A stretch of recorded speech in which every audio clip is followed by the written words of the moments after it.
మనకి ఒకప్పుడు డెలివరీల విషయం కనుక ఒకసారి చూసుకుంటే మనకి హాస్పిటల్లో కొన్ని జరిగాయి, దాని తర్వాత మరి ఇంటి దగ్గర కూడా కొన్ని జరుగుతూ ఉండేవి కదా. కానీ ఇప్పుడు ప్రస్తుతం చూసుకుంటే 98% హాస్పిటల్లోనే జరుగుతూ ఉన్నాయి అనమాట.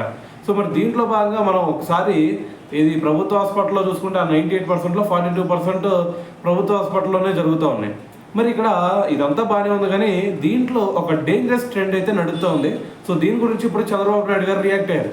అయితే ఆయన ఏమంటారు అంటే, సరే అన్ని హాస్పిటల్లోనే జరుగుతుంది, 98% అంతా బాగానే ఉంది, కానీ ఇక్కడ మనకి ఏకంగా 56% మనకి ఓవరాల్ ఇండియాలో చూసుకుంటే 56% డెలివరీలన్నీ కూడా మన ఆంధ్రప్రదేశ్లో మరి సిజేరియన్ డెలివరీలు జరుగుతూ ఉన్నాయి.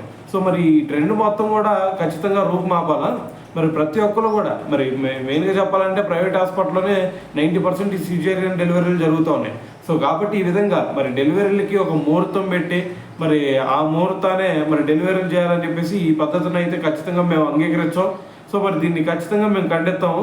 సో మరి ఇటువంటివి జరగకుండా మరి నార్మల్ డెలివరీల కోసమే మీరు మరి ప్రోత్సహించాలి అని చెప్పేసి డాక్టర్లందరూ కూడా ఒక సూచన చేయడం జరిగిందనమాట.